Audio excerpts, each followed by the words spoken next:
Meditation is like a gym in which you develop the powerful mental muscles of calm and insight. Ajahn Brahm. Welcome everyone to the podcast. This is episode 23 of Let's Be Real. And let's jump into gratitude time. What are you grateful for? What are some of the things that you're grateful for? I want you to think about that. I'm grateful for the tools we have in our life to improve ourselves mentally and physically. Because today's topic is meditation, if you didn't get it from the quote there. And so Webster's definition, because I like to give a little bit of food for thought, some learning in there, I guess. Meditate, it's a noun. Think deeply or focus on one's mind for a period of time in silence or with the aid of chanting for religious or spiritual purposes or as a method of relaxation. Chanting is a verb. Say or shout repeatedly in a sing-song tone.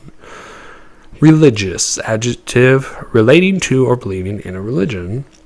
And spiritual, adjective, relating to or affecting the human spirit or soul as opposed to material or physical things. So what is meditation? Well, meditation is a practice where an individual uses a technique such as mindfulness or focusing the mind on a particular object, thought, or activity to train attention and awareness and achieve a mentally clear and emotional, calm, and stable state. Now, if you've seen my two-part video series on YouTube about this, I went really in depth with, actually I didn't go really in depth, I went in generalized, sorry, I don't know why I said in depth. It felt like it was in depth because it was a lot of information, but the thing was I went into a generalization of what the name of the meditation was, what its goal was, and what it could do for you as far as what it helped you with relieving, like anxiety or anger or frustration or anything like that. So the first one is loving kindness meditation. This is also known as Metta meditation, and it cultivates an attitude towards love and kindness towards everything. And so practitioners, when they practice this meditation, they breathe deeply and they open their minds. Obviously, they're going to have their eyes closed. They're going to be in a very calm state. And they try to basically send mental waves into the universe and for others to receive loving and kindness and for them to also accept loving and kindness. And what this does is it spreads it through the mental wavelengths. Now, a lot of you may think, mental wavelengths, what the hell? Like, that seems kind of weird. Scientists have actually done studies on the brain, and a lot of them believe that our thoughts are physical things in the universe. They are something that is actually physical and can be projected towards or received by another human. And so this is where a lot of books and other things have been written about this, where they talk about what energy you give off, you receive, because it attracts. And so I can go really deep into this rabbit hole. I'm not going to, but the thing is if you're really interested, look into it. Go and research thoughts being physical things, because this is real. And so this is where this meditation really dives into. And so it's designed to promote feelings of compassion and love for both yourself and others. And so it helps those affected by reducing anger, frustration, resentment, interpersonal conflict. This type of meditation may increase positive emotions and has been linked to reduce depression, anxiety, and PTSD, post-traumatic stress. Because when you start to give off love and kindness and happiness, you receive it as well. This is where you start to attract that. So this is what the whole purpose of this meditation is, to really reduce that stress and frustration and anger. And a lot of people do this to help with resentment and unresolved conflict with themselves or others. So I think it's a really, really good one. Now, as we go through this list, obviously these aren't things to make you think, oh, I have to do all of these, or that one doesn't sound like me. Well, one of them may sound like, I'm not really looking for that one right now. Maybe you do it later on. Maybe all of these are something you want to do. I'm just presenting these to you as information, so that you guys that are searching to learn about meditation and maybe find a certain practice for yourself. So number 2 is body scan or progressive relaxation. And what this one is it's a meditation that encourages people to scan their bodies for areas of tension. The goal is to notice tension and allow it to release. During a progressive relaxation session, practitioners start at one end of their body, usually their feet, and work through the whole body. So what this does, or to give you a picture in your mind of doing this one, it's kind of like giving yourself a mental massage. So if you've ever been to a massage or gotten a massage, you will know that they work areas of tension, or they ask you, hey, where are you feeling the most tension? Usually it's our shoulders, our neck, anything like that. So what this does is you kind of get in position and you start meditating and you start to focus on that area, and you act like as if hands are massaging that area, and you just kind of release the stress. Sometimes they encourage you to visualize like a wave or a hand massaging. Sometimes they require you to tense the muscle up and then relax it. Almost like kind of like a stretching exercise, but not really. Number 3 is mindfulness meditation. Now, this is something that I practice myself. And it's a form of meditation that urges practitioners to remain aware and present in the moment. So rather than dwelling on the past or on future, it encourages the person to exist and be in its surroundings. It's crucial that you lack judgment while doing this. So rather than reflecting on the annoyances around you, you simply note on it without judgment. So if you're in a waiting room and at the doctor's office and you're waiting, you're like, God, it's been an hour. This sucks. I hate waiting. Take yourself and put yourself to close your eyes and just listen to your surroundings and just focus on being aware of your sights, your sounds, your smells, and just kind of, aware of what's going on, and just be in the present. Be grateful for the fact that you're breathing. Be grateful for the fact that you can smell, you can hear, all these different things that are going on with you. And research has found that mindfulness can reduce fixation on negative emotions, so that annoying car alarm that's going off, improve focus, brings you into the now, improves memory. It lessens impulsive emotional reactions, so you're less likely to snap at somebody out of anger.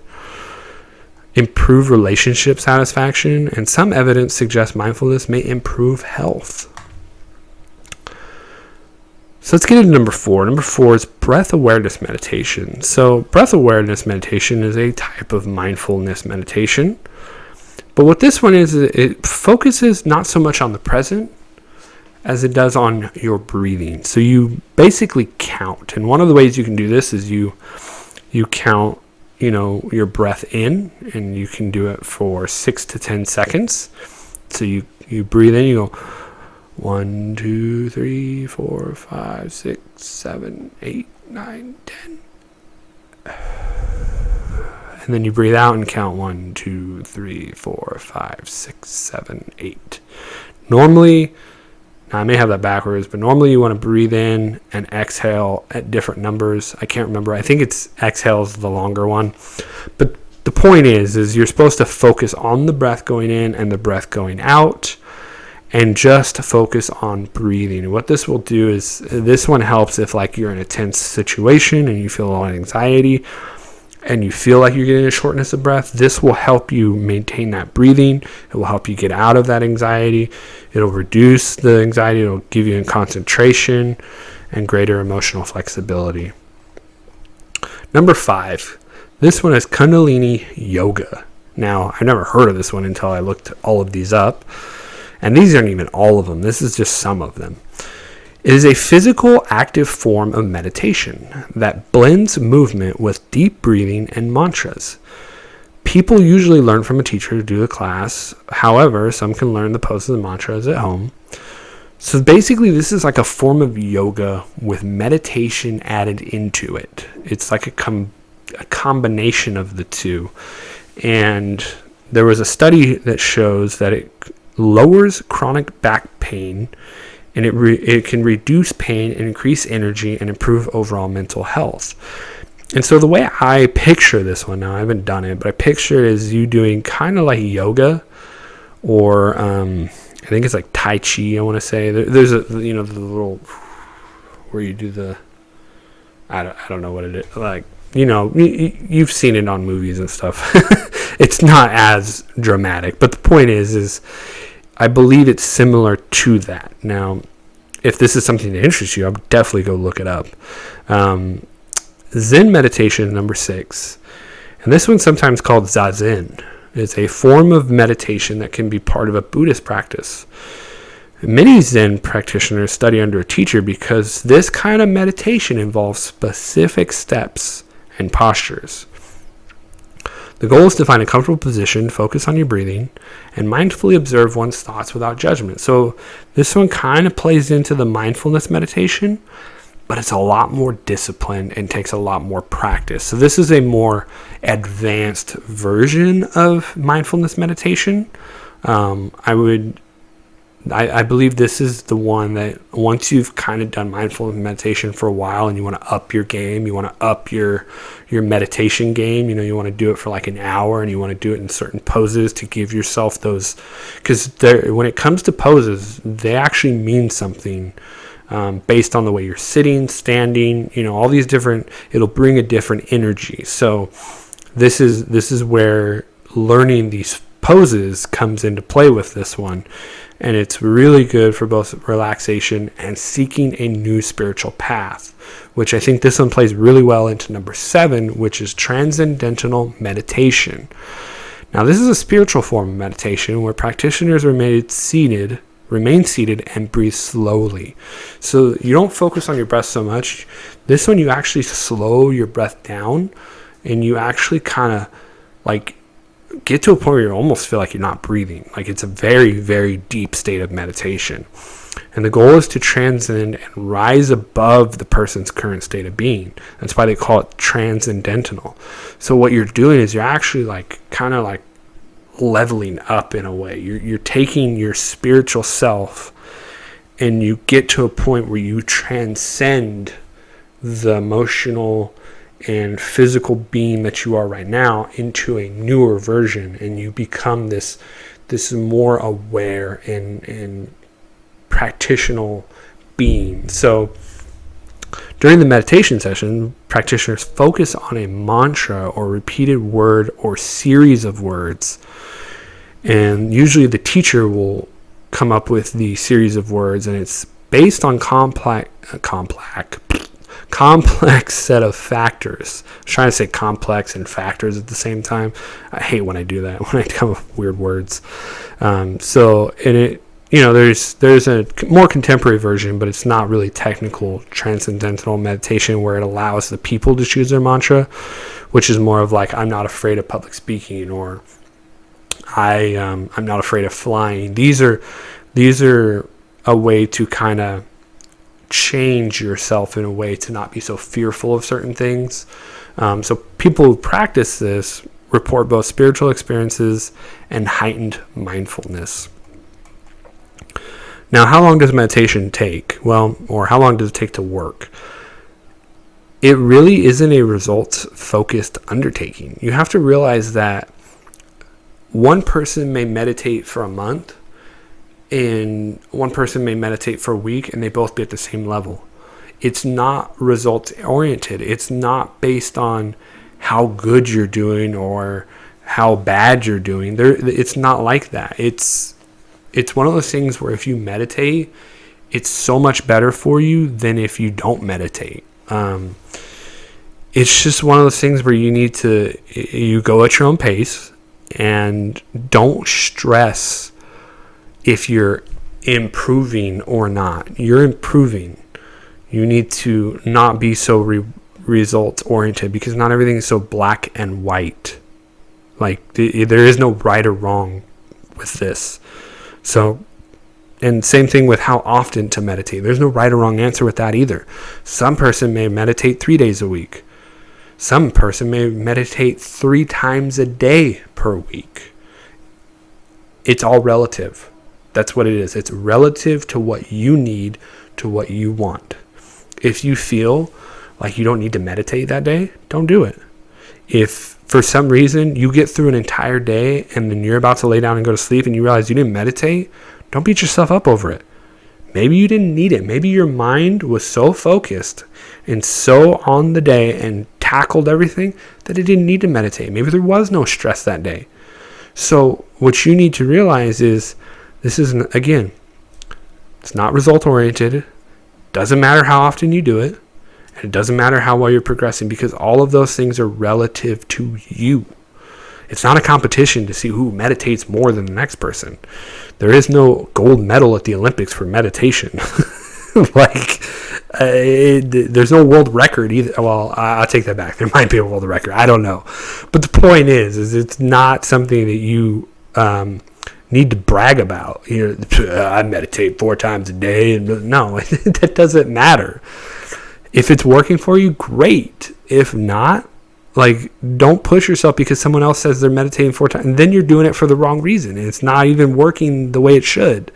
So, anyways, let's go to Q&A reflection time, because that's what I do at the end of these podcasts for you guys, to kind of take everything we've learned and just kind of reflect with a couple questions to really get you to do some active thinking about it. So, do you already meditate, or do you want to start meditating? Think about that. After listening to all this, does this seem like something that would interest you? And you're like, oh, you know what? I've looked into it. I've thought about it.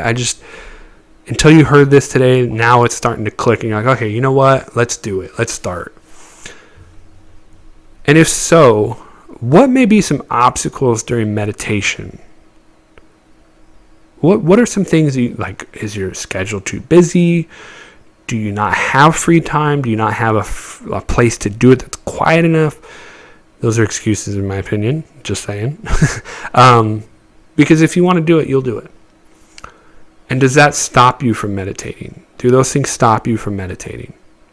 Just think about it. If they do, what can you do to make it not stop you from meditating? So that's what I got for you guys today. I hope you guys enjoyed it. I hope you guys got something out of it. I hope you guys understand that, seeing that there's all these different ways to meditate. There's no right or wrong way to meditate. I mean, there's another way to meditate where you take a piece of paper, you put it next to you, you hold a pen in your hand, and while your eyes are closed and you're starting to try to meditate, all these thoughts start bombarding you, and what you do is you take and you just write those down. You don't open your eyes. You just write down the thoughts that are coming into your head while you're doing it. And then when you finally run out of thoughts and you just kind of go into your meditation, when you come out of it, you're going to have to rewrite those things because they're probably going to look like gibberish. But the point is it helps you brain dump so that you can focus on the meditation. And I think it's meditative journaling, but I could be wrong. But that's what I call it. So I've done it a couple times. It's really fun afterwards to try to figure out what the hell you wrote. I think there was one time I couldn't figure out what it was. It was really interesting. I was just like, what is this? This is like writing when you're 3 years old, just chicken scratch. But anyways, I hope it helped you guys. I hope you learned something. But most importantly, I hope you all have a wonderful day, and God bless.